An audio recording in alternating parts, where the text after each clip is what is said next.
Wel,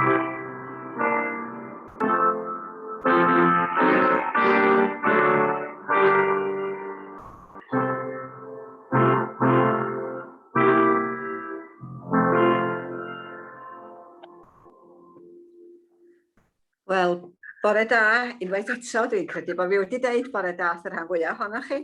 Ond bore da, a diolch yn fawr iawn i chi am y croeso, a diolch i chi am eich parodrwydd i adael i mi siarad efo chi o gartre am y tro, edrych ymlaen yn wir am yr amser pan cawn ni fynd yn ôl i fod i gyd efo'n gilydd yn y capel ynde. Wel, yn hemyn cynta ni, ydy 551, arglwydd bywyd, tyred atom, gobaith holl ddylwythau'r llawr, yn dywanwyn gwena arno, rhoi'n llwydni degwch gwawr, tyred arglwydd, ti yw'r atgyfodiad mawr. Ein gallu, gweiniau dydyn, tlawd i'w dysg hebolyd ffydd, o addoli nerthoedd deiar ni ddaw dyn, o'i rwymau'n rhydd, derfydd grymoedd, erys grym y trydydd dydd. Pan fo anghrediniaeth chwerw heddiw'n cau amdanom ni, pan ddiffygia'r breichiau dynol, yn ein gwendid, cliw ein cri, treigla'r meini arglwydd, rhangom at y di.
Wel, mae'r darlleniad yn dod o Efengi Lyc o'r 7fed bennod.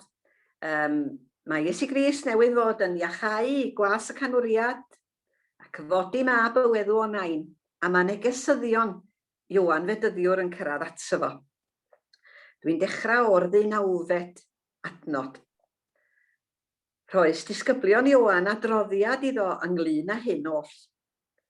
Galwodd yntau 2 o'i ddisgyblion ato, a'i hanfon at yr arglwydd, gan ofyn, ai ti yw'r hwn sydd i ddod, ai am rywun arall rydym i ddisgwyl.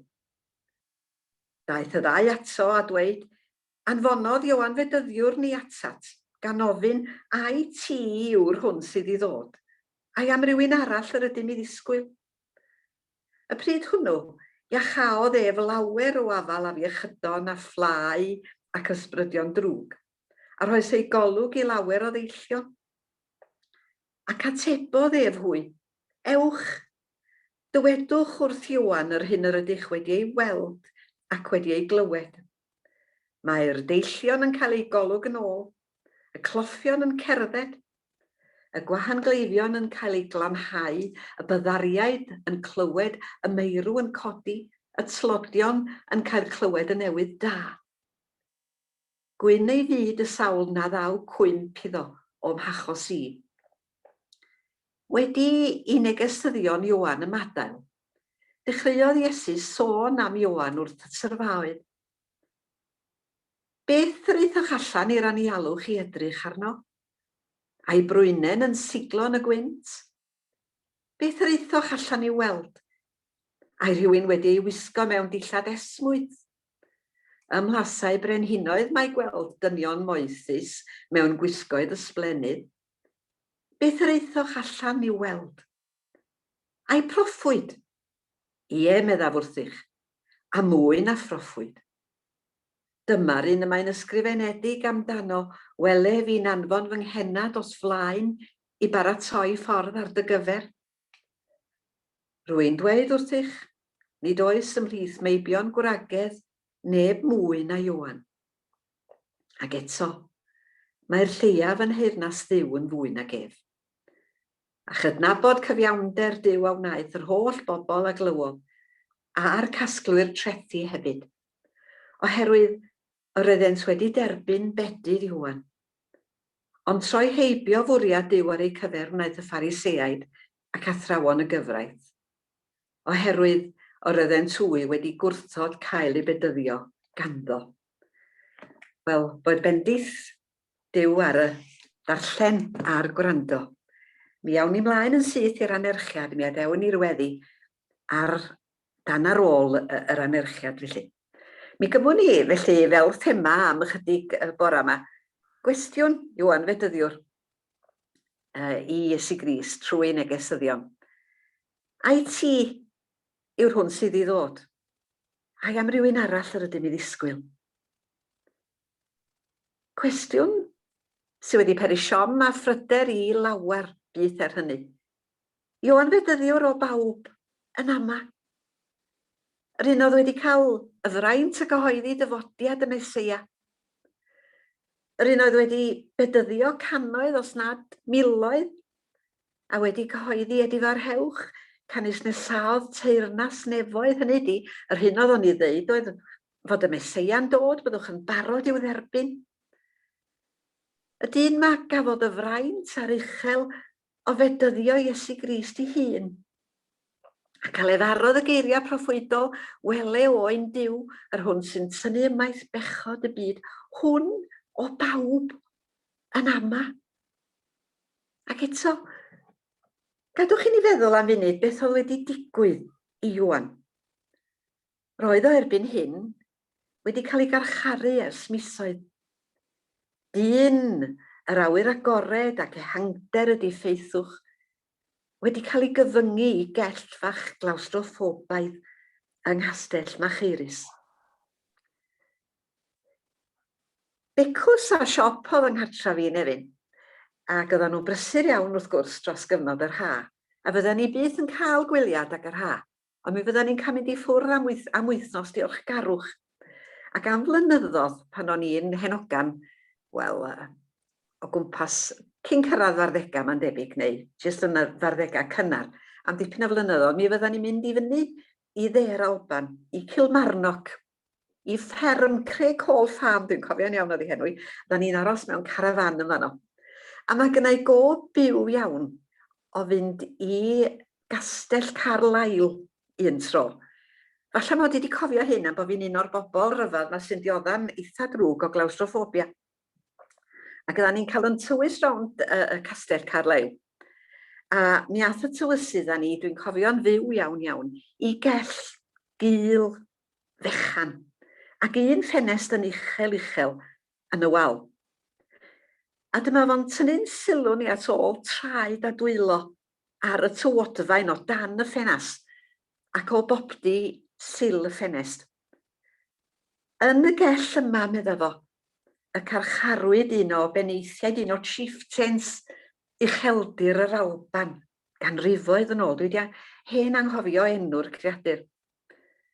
A hyd y dydd heddiw mae olion traed a dwylo y creadur yma i'w gweld yn y garreg dywodfaen, lle bydda fo'n dringo ddydd ar ôl dydd ac yn cydio mewn dwy garreg o bopdi'r ffenest mwyn syllu allan dros frynu a riseldir i gyfeiriad mynyddodd a dyffrynnodd i Genefin. Y mynyddodd a'r dyffrynnoedd na fydda fo byth mwyach yn ei gweld nhw. A roedd rywun yn gallu synhwyro ryw ias o anobaith ac arswyd hefyd, wrth weld ôl i draed o a'i ddwylo fo ar y tywodfaen yn y gell ganrifoedd yn ddiweddarach. A mae'n debyg mae rhywbeth tebyg oedd sefyllfa Ioan. Doedd o ddim wedi disgwyl nag oedd o bydda fo'n dihoeni mewn carchar am fisoedd. Dyn yr eangdera, fel anifal mewn cawell. Mae'n sicr i fod o'n teimlo bod pawb wedi anghofio fo ar ôl ei holl lafur. A mae'n sicr hefyd i fod o'n teimlo i fod o'n heuddu gwell. Mae'n hawdd dychmygu i fod o'n ei chael hi'n anodd cynnal i ffydd. Roedd o mewn carchar. A mae'n debyg i fod o'n cofio Iesu'n llefaru geiriau proffwydoliaeth Eseia yn synagog i gartre Nazareth yn doedd i fod o wedi dod i ryddhau carcharorion. Roedd Iesu wedi deud hefyd i fod o wedi dod i gyhoeddi teyrnas Dduw. Ac eto, yn ei gell gyfing, roedd Ioan yn ymwybodol iawn mae Herod oedd yn teyrnasu. Roedd Iesu wedi addo bywyd yn ei holl gyflawnder. A dyma fo Ioan yn ei gell yn arogli marwolaeth. Gwaith drud fu paratoi'r ffordd. Nad oedd ryfedd bod Ioan yn anobeithio ac yn dechrau yma. A mae o'n anfon i negeswyr i ofyn i Iesu, a i fo yn wir ydy'r Meseia. A pha braw mae Iesu'n gynnig iddo fo. Ewch, medda fo. Ewch a dwedwch wrth Ioan yr hyn yr ydych wedi ei weld a'i glywed. Mae o'n cynnig effeithia. Y cleifion, y dioddefus, y tlodion yn clywed y newyddion da. Cyn brofi grym efengil cariad. Ar hyn, mae pobl sy'n darllen yr hanes yma'n fethu sylweddoli'n aml, da chi'n gweld ydy. Mae nid dyma'r ateb roedd Ioan yn ei ddisgwyl. Yn hyb Ioan, y neges y bydda Meseia eneiniog Duw yn debygol o anfon fydda rhywbeth i'r perwyl fod i fyddinoedd o'n ymgasglu a bod Cesarea Pencadlys yr Ifeiniaid yn debygol o gael ei oresgyn unrhyw funud. Fod y farn fawr ar gychwyn, ar gelynion, yr Hifeiniaid gormesol a'r fi'n cael ei darostwm. Fod dydd digofaint Duw ar ddod. Dyna oedd pob iddew da dros y cenedlaethau wedi gredu. Ac bod Ioan wedi profi gwefr cyhoeddi dyfodiad y Meseia, ei fod o wedi weld o'n dod, ei fod o mewn fflach ddisglair o weledigaeth, wedi deall pethau, a wedi proffwydo wele oen Duw sy'n tynnu ymaith bechod y byd. Wedi'r misoedd diddiwedd yn hwyllwch ac unigedd a bryntni i gell yng Nghastell Macheirys, Mae o fel pe wedi colli gafal ar hyn. Wedi bellhau, wedi dorri ffwrdd oddi wrth realiti Iesu Grist. A mae gefndir i ddewig ar gobaith am Feseia traddodiadol yn cicio i mewn, yn cymryd drosodd. A mae o'n dechrau ama. A Iesu wedi'r cwbl ydy'r Meseia. Yn tai dim ond proffwyd arall yn paratoi'r ffordd i'r Meseia ydi o. Ond yr hyn mae Iesu Grist yn ddeud yn ei ateb ydy nad ydi o wedi dod i sefydlu teyrnas dialed, ond teyrnas lle mae trigaredd a thosturi Duw ar waith. Lle mae poen yn cael ei leddfu, a thristwch a galar yn troi yn llawenydd. Mewn geiriau eraill, mae Iesu'n anfon y negeswyr yn ôl at Ioan i'w sicrhau o fod cariad Duw ar waith. Fod Duw yn gweithio yng Nghrist i achau, i ryddhau ac i bregethu'r newyddion da. Yn groes i ddisgwiliad yr Iddewon, nid i gondemnio'r byd a'i ddifa daeth Iesu, ond i gynnig gobaith. O dyna ni Ioan, y proffwyd mawr. Yr un mae Iesu'n deud amdano nad oes ymhlith meibion dynion, meibion gwragedd, neb mwy na Ioan. Hwn o bawb yn ama. Hwn o bawb angen sicrwydd mae Iesu di'r Meseia. Mae'n gysur i ni yn dydi, sy'n mor aml yn llawn amheuon a gofna ac ansicrwydd. Mae'n gysur i ni i sylweddoli fod rhai fel Ioan hyd yn oed yn cael pyliau o anobaith ac amheuaeth, yn colli'r ffordd.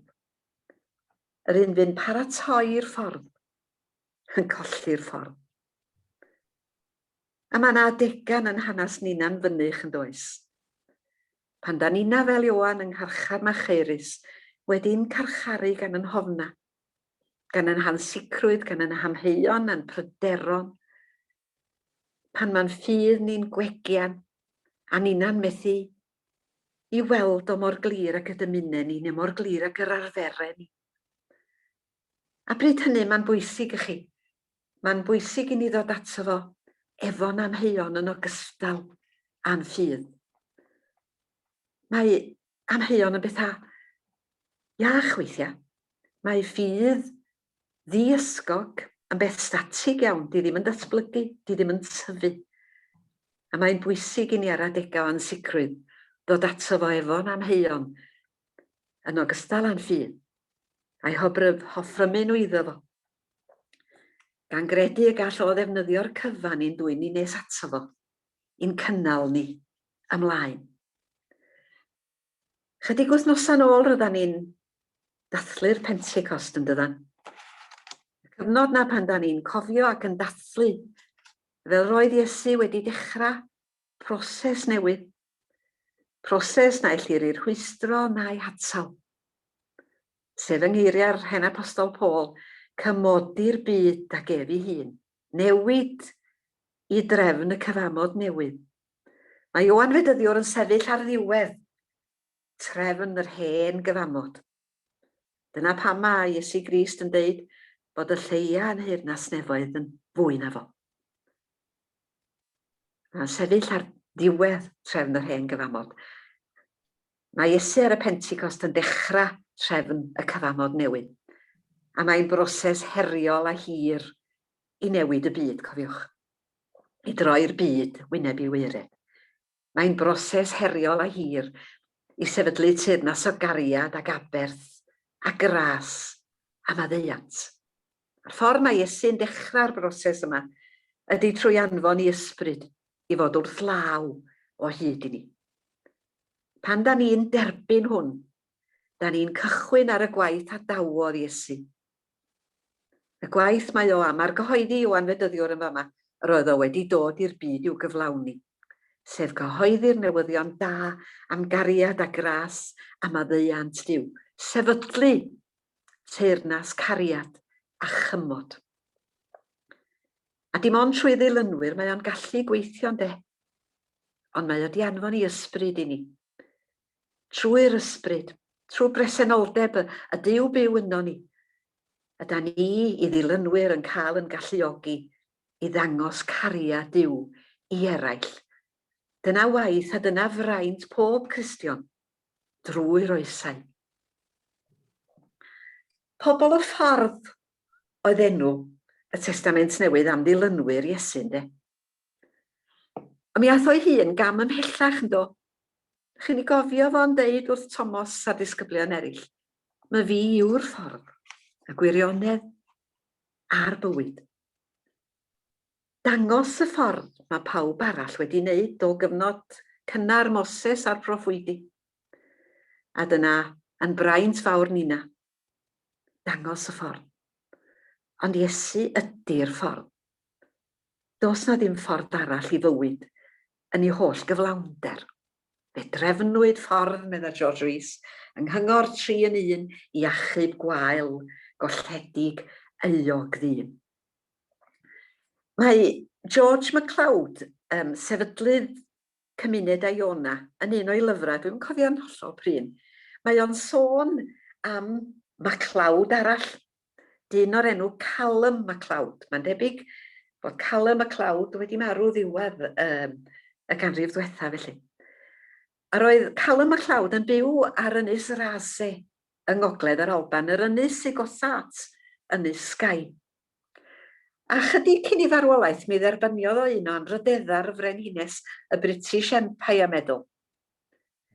Chafodd o mor fedal ma am ei waith fel ceidwad y goleudy a'r postmon ar Ynys Rase drwy gydol i oes faith. Chafodd o mohoni chwaith oherwydd i feistrolaeth o'r Gaeleg, nac ar gyfrif llu o wobra dderbyniodd am ei draethoda Gaeleg meistrolgar gan Brifysgol Glasgow. Na fe anrhydeddwyd Callum MacLeod am adeiladu ffordd. Chi'n gweld, roedd cartre Callum ar Rase yn sefyll 2 filltir o bellter o'r ffordd gyhoeddus. Am flynyddoedd roedd o wedi bod yn llythyru fo'r awdurdoda, yn gofyn iddyn nhw ymestyn y ffordd y 2 filltir ychwanegol i'w gartre fo, ond yn ofer.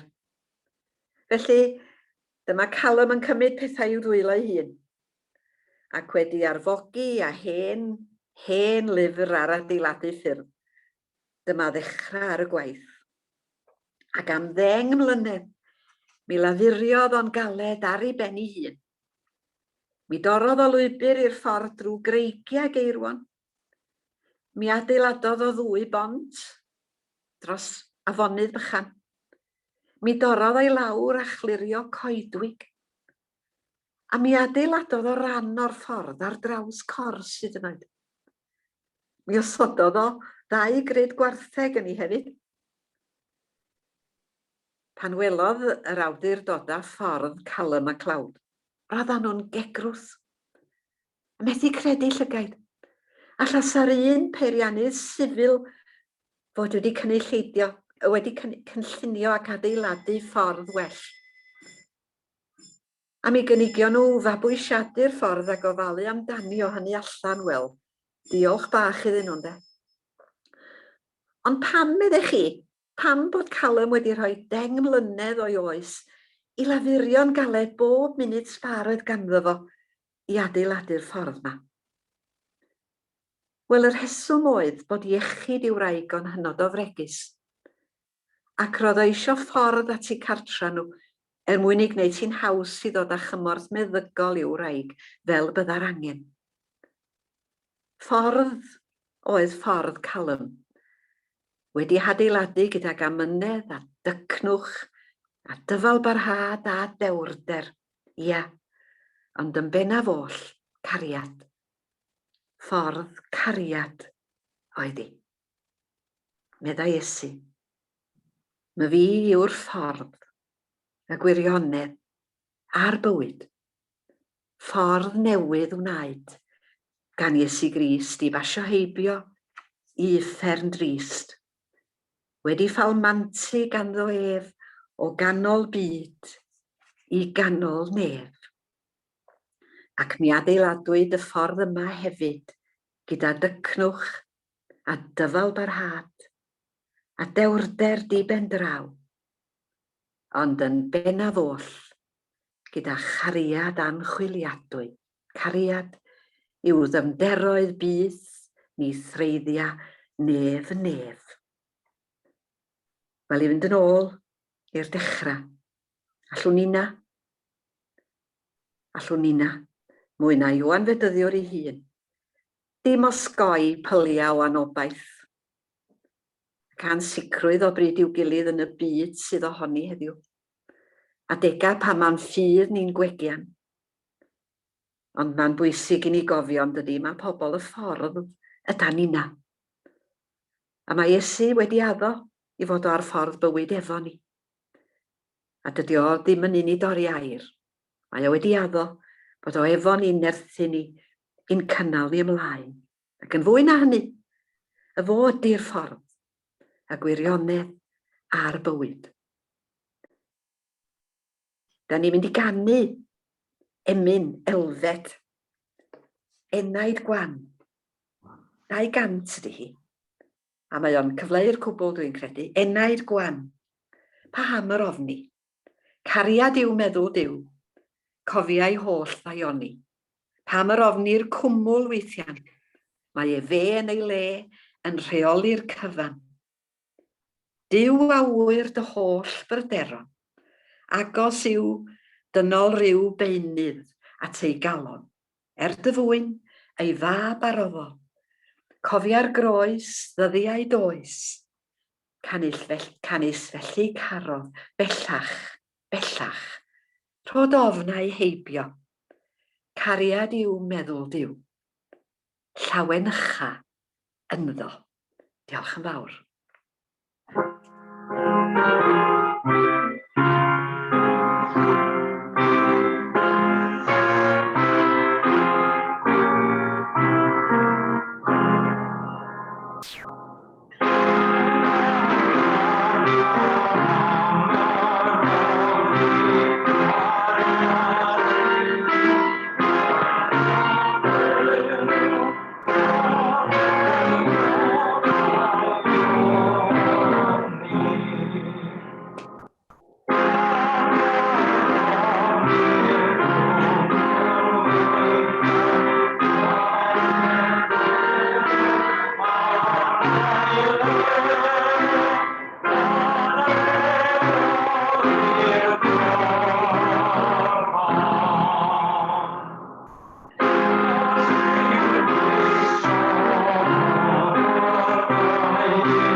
Gweddiwn, ein tad, sanctaidd a thrigarog, da ni'n diolch i ti, dy fod ti ar ffordd bywyd efo ni, wrth law o hyd i'w rando'n cri.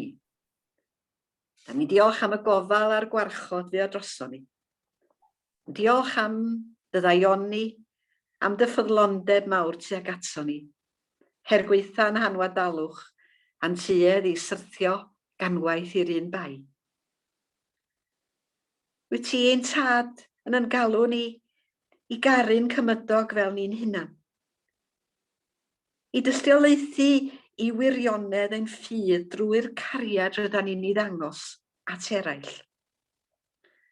Mae'n ddelfryd ardderchog, ond yn aml pan ddaw'r amser I weithredu, da ni'n syrthio'n fyr iawn o'r marc. Maddau ni. Maddau ni am yn methiant I fyw yn unol â dalwad di. Maddau ni am y cyfleoedd a gollwyd.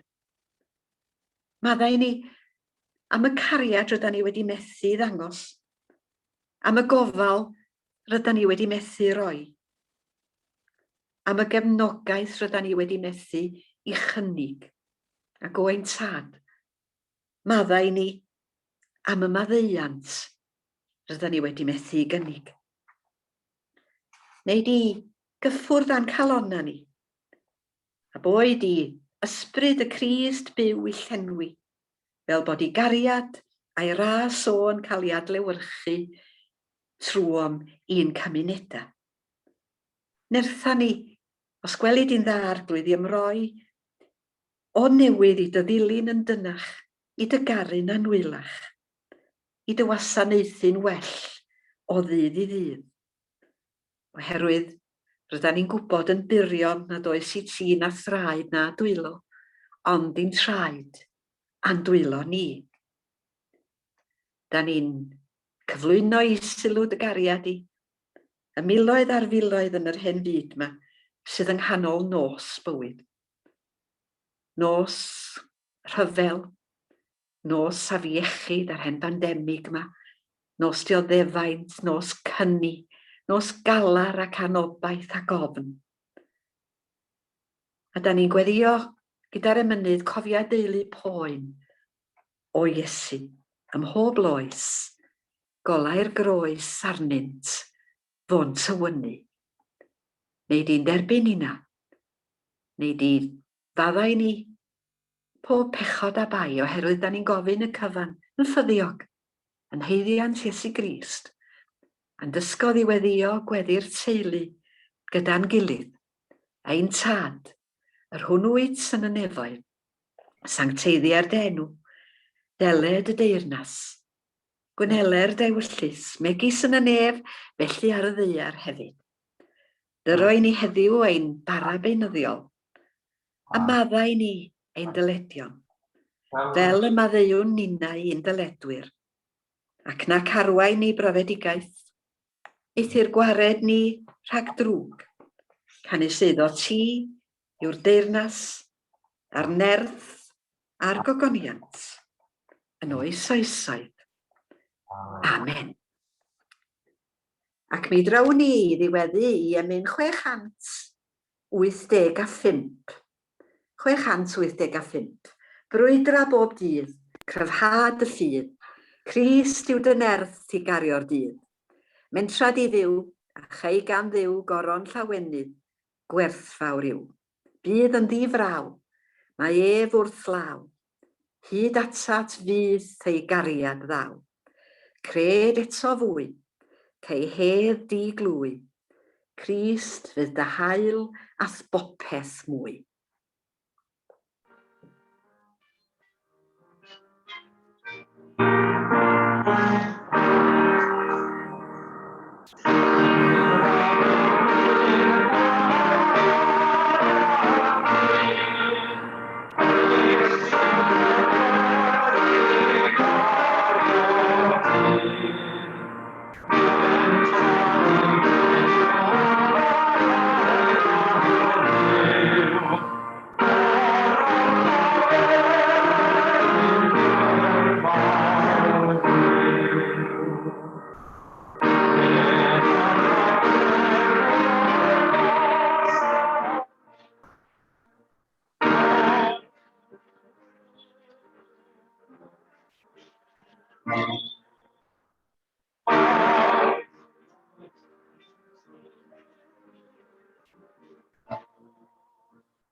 Ac yn awr, bydde di ras sy'n harglwydd Iesu Grist, a chariad Duw, a chymdeithas sy'n lan ysbryd fod efo pob un ohonoch chi, o'r awr hon, hyd byth.